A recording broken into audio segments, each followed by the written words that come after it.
Would you like to know how to figure out your ideal career? You've come to the right place because in today's video, I'm sharing with you how to figure out your ideal career. Watch this video to the end to learn the 4 steps to figuring out your ideal career.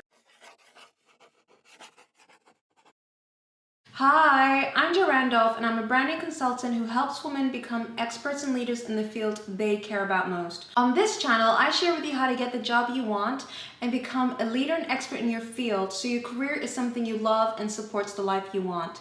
If you want to watch videos like this, come and join me and subscribe. I post new videos every single week. So the fact that you're watching this video tells me that you don't know what career path to take. Whether you are a student and you have so many options and you don't know what job to do after university, or you are someone who is experienced and you feel as though you have gotten so far up one career track and it's really difficult for you to do something different. It makes it really, really difficult to figure out what to do next in your career. The good news is you come to the right place because in today's video, I'm going to show you how to find and figure out what is your ideal path and also to feel confident about whatever path you decide to choose. Now let's first start with the number one mistake you want to avoid.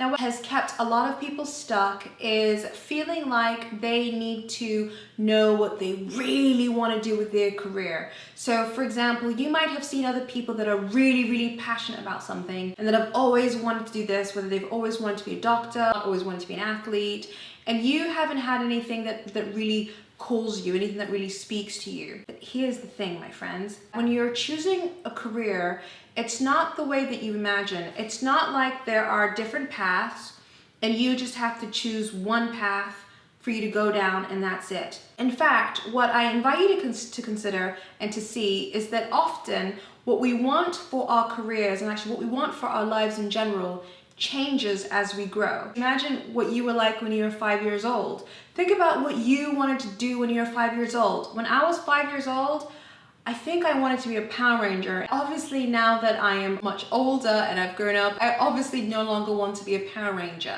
And I guess what I'm trying to say is that whatever stage you are in your life, your interests and your goals and your desires change. And so your career isn't really just one path you take and once you go down that road, there's no going back. In fact, your career is more like a jungle gym, whereby there are so many different options. Instead of trying to think about what your ideal career is for the rest of your life, what you start to focus on is what's right for you right now. In fact, it's actually been statistically proven, on average, adults change their careers 2 to 5 times in their entire lifetime. So looking at the probability, it's likely that you will change your career anyway, and it's totally okay for you to want to change careers. And if you are changing careers right now, there's nothing wrong with it. People don't talk about it often because it's not something that, you might not even feel comfortable about discussing the fact that you don't know what you want to do with your career. A lot of people don't enjoy discussing the fact they don't know what to do next with their career. And just because you don't hear it as it happening that often, it doesn't mean it does not happen. Now, we don't have enough time to go into depth into exactly how to figure out what you want to do with your career. I have actually created a separate course for this.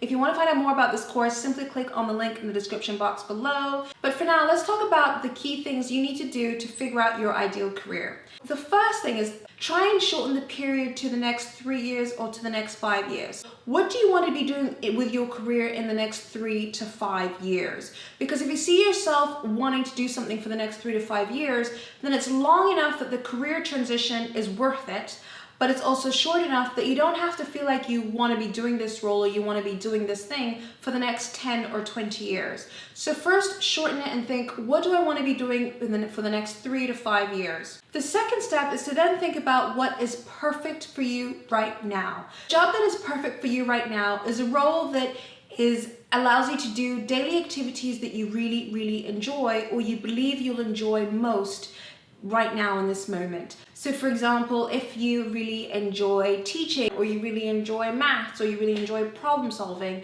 get really, really present to what you enjoy doing the most and think about them as activities because your next job will require you to spend most of your day doing certain activities. Now, one thing to watch out for is saying that you want to do tasks that you actually don't want to do. So a perfect example of this is that once I actually worked with a client who knew that she did not enjoy accounting and she did not enjoy finance. However, because she was a business student and she could do finance and accounting, she thought, well, I guess one career path is that I do accounting and I do finance. And I was like, no, darling, you can't do that, because the best job for you and the best career for you isn't one that allows you to do a job that you have the competence to do. The perfect job for you is one that you are both competent in and one you enjoy. It's really important that you actually have both, because the reality is that if you do a job that you're competent in and you don't enjoy, which actually, by the way, happens to a lot of professionals, a lot of professionals are in a role that they can do but they don't enjoy and they don't want to do anymore, then you actually feel stuck in a career that you don't enjoy and you want to get out. So what you don't want to do is you don't want to accidentally get into a career that you will eventually want to get out of because you never enjoyed it in the first place. Instead, what you want to do is you want to do what you really enjoy now and do what you're competent at, and then that way, if your ideas change in the future, you're actually progressing. It always feels better when every role you take makes you feel like you're moving forward in your career. Swing easily and effortlessly in your career, and the easiest way to do that is to always do what you enjoy and to make sure that you're also competent at it. And the third thing you want to do is you then want to choose the type of companies you want to work for. And when you get really specific on the companies you would love to work for, it really helps you to visualize what your ideal career would be. So if you don't actually have any ideas of which companies you want to work for, then looking for a job and trying to figure out what your ideal career is becomes quite conceptual. But instead, if you start researching companies that would allow you to do the tasks that you want to do, and you start finding companies you're interested in, that will actually start to make you become aware of what you're actually naturally drawn to. Because when you work for a great company and you get a job at a great company, often what you find is if you work for a great company and you enjoy your role, you'll actually feel like you're at the right place at the right time. But if you work at the wrong company and you don't enjoy working there and you also don't enjoy your role, it's no wonder you won't be happy there. So an easy way to find a role you'll be happy at is to find a company you'll really enjoy working for, and is to know what tasks you really want to do. And the final step is to see where the opportunity leads. Instead of just thinking about it and waiting for this kind of aha moment to come where you think, yes, I want to do this. Instead of waiting for that big moment, in fact, take action now. Listen to the voice inside you that says, I'm kind of interested in this, let me explore this. Actually try and explore, because what you'll find is the more you explore, the more you learn about yourself, and you'll also be exposed to opportunities that you didn't know exist, and you wouldn't possibly know existed had you not explored. Now, if you want to learn more about changing careers and finding your ideal career path, then I totally recommend that you try my course on how to figure out what you want to do next in your career. To do this course, simply click on the link in the description box below. Anyways, thanks so much for watching. If you like this video, give it a thumbs up and subscribe. I am so grateful that you're here.